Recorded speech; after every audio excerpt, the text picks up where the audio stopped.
Wake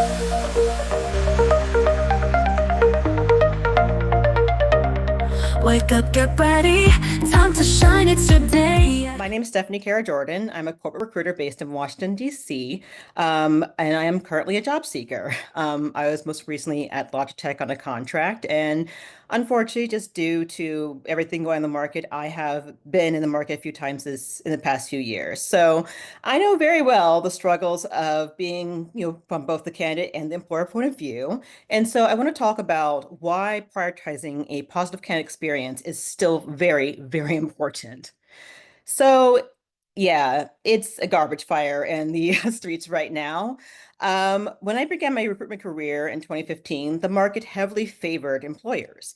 And over the years, I have seen significant changes in trends and processes. We've experienced the Great Resignation in 2020 when candidates gained more power, and now we've found ourselves back in an employer's market. But it's become even more challenging, especially there's a lot of competition out there for candidates.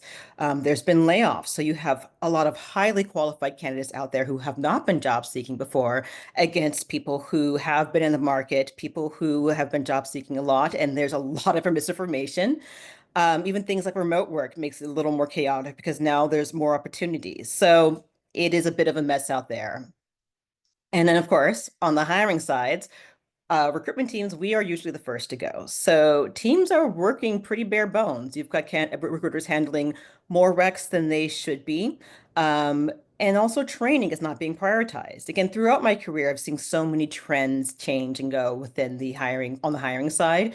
And I have always prioritized candidate experience, and I've been always taught to, but that's not always the thing. We focus on the business elements, and that sometimes can be a problem. And there's a lot of backwards way of thinking and not necessarily, empathy because we don't always think about the people on the other side.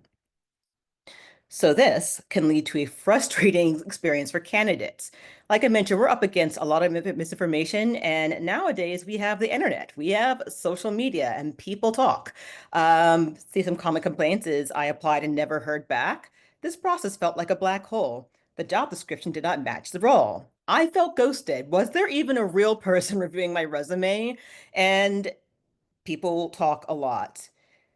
And also recruiters, we're the villains. Like we know what's going on the back end. We know there's a lot out of their control, but we're the face of the company and we get a bad reputation because they think that we're the ones who are running the process. So the thing is, a negative candidate experience can significantly harm a company's reputation. Candidates who feel mistreated during the hiring process are more likely to share their experiences publicly, again, on socials, on, in person with each other. They're going to talk. And candidates often double as customers. A poor hiring experience can lead to a loss of business. It can lead to higher recruitment costs, lower quality of candidates have hires, and just deter candidates from applying and referring others. So this is bad. So we need to do better.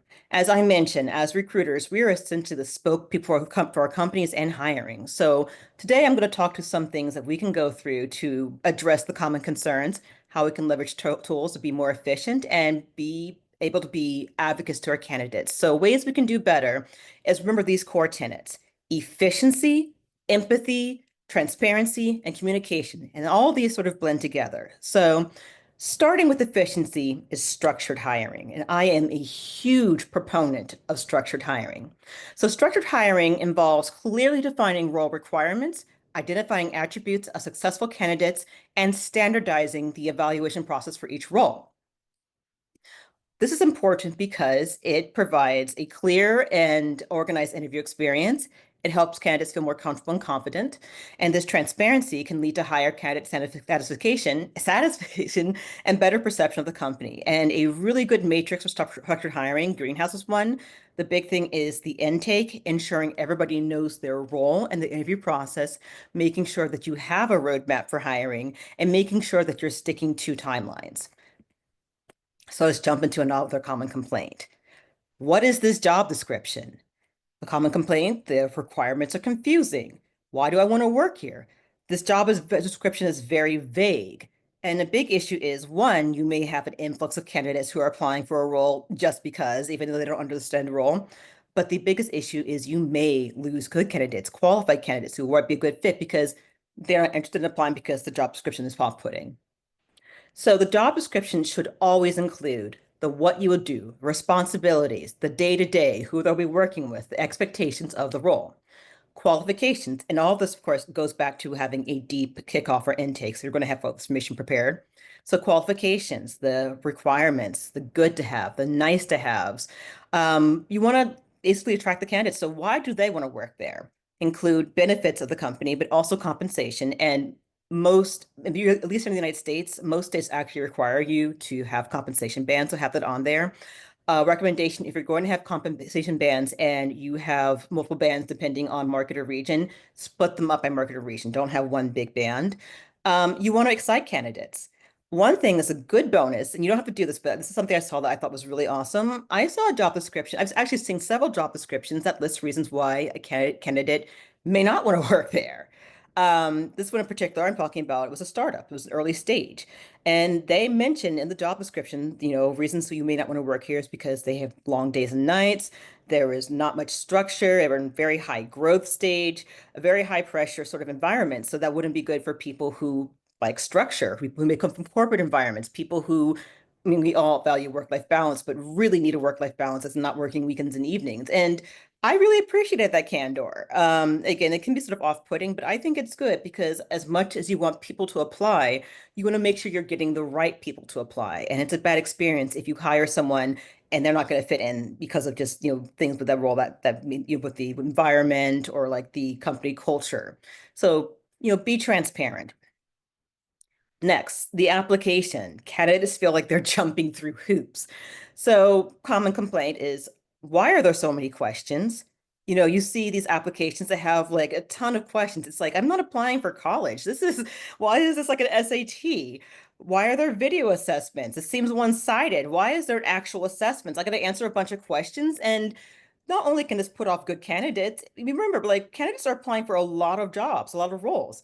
This takes up a lot of time, a lot of energy. This is labor intensive. And also, it puts more work on your plate. Do you want to read through all of that? No. You can cause applications to drop off. You have people may not apply. Again, you may miss out on good candidates. Now, I do think that application questions can be good. They can be used to qualify candidates. They can be good for skills-based hiring, for evaluations. Again, sort of like, especially things you see within, I would say, you may not get everything you want in the resume. I'm actually a proponent for cover letters. I used to not be, but nowadays I am, especially when you have a high volume of candidates. It can help sort of basically help understand a candidate, especially non-traditional candidates or people who are moving career changers. But again, it has to be done well. So what you should and can do is be intentional with the application. What is the end goal you're trying to achieve? If you have questions, keep them to yes or no, keep them minimal. Like I mentioned, this is not the SAT. This is not a college final. Keep essay questions to a minimum. Assessments can lead to bias, so just be careful with that. Again, they take forever. I had an application where literally they said, here's assessment. It's going to be an hour long. And I'm just like, I'm looking for a job, but no. So it can also kind of make a sort of bad impression about your company. If I'm going to jump through all this to apply for a role, what's the actual data life going to be? What is your company culture? It may not be great. Be respectful of candidates' time and energy, and again, also yours. Are you really, really going to read through all of that? Is this some more, it puts more work on your plate. So just keep it minimum. Our next concern, setting expectations and timelines. This is again where you leverage your structured hiring plan. So again, they want to know the timeline. When I apply for a role, what's next? They think that their job may have gone into like an abyss, that no one's reading it. One thing people talk about is ghost jobs. They assume that companies are posting these jobs to farm resumes. They're posting these jobs to just make them company looks good for investors, like they have business. And they don't know about things like evergreen jobs or even the fact that hiring is, again, complex and take a long time. So stating this timeline is so important. It sets expectations. So what you can add to your job description, I actually add to your job description, to your careers page, and then also in the confirmation email is if and when to expect a response, the stages of the interview process, how they'll be evaluated. Um, if you have an application deadline, state that. If you get an influx of applications, take down the jobs. Do yourself and your candidates a favor. Now, going back to that in terms of communication, we talk about one of the biggest myths out there that I think is my biggest pet peeve as a recruiter is the ATS myth, where candidates think that ATSs are rejecting their applications. They think that, again, a human's not looking at their application and they're trying to game the system. Like we just saw that in the last presentation about all the ways that candidates are trying to get over and get, seen. And that makes more work for everybody. And I mentioned, of course, you want to move in a timely manner, but this is one thing. If a candidate applies for a role, sometimes they get rejected the same day. That is a bad experience. And you think it's counterintuitive because you think, well, I want to clear up my pipeline and I want to move quickly as possible. But especially for a candidate who's taken all this time to apply and go through this and they get rejected the same day, it's not great. Again, it's perception. So when a candidate applies for roles, if they apply the same day, do not reject the same way. Most ATSs have an option where you can schedule your emails. I do this. I know Greenhouse has this, Workable has this, Lever has this, Ashby has this. I mean, there's more out there. I typically schedule my rejection emails between 24 to 48 hours or 24 to 48 business hours. And even 72 hours, again, you want to make not too immediate. And also, if you have knockout questions and a knockout questions involved, do the same thing. Schedule the emails.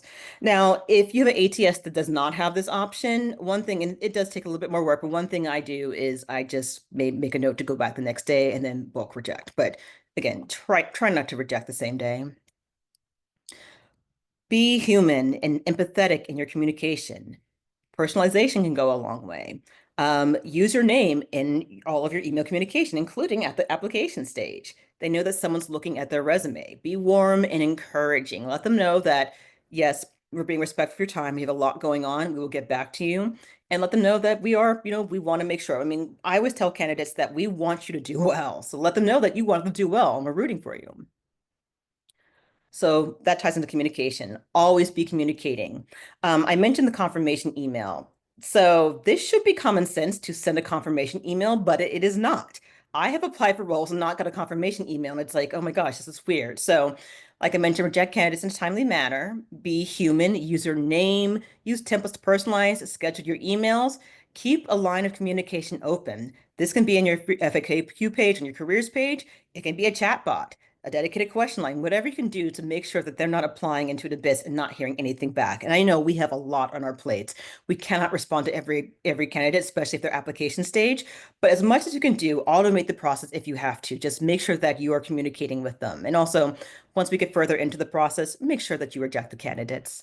Here's a rejection email done well from a company called Wiz I applied for. And one thing I love about this is, okay, so they went above and beyond and added resources. It's something that probably took a little bit more effort on the back end, but it paid off. You see that they included job boards for people to apply at, additional job search resources.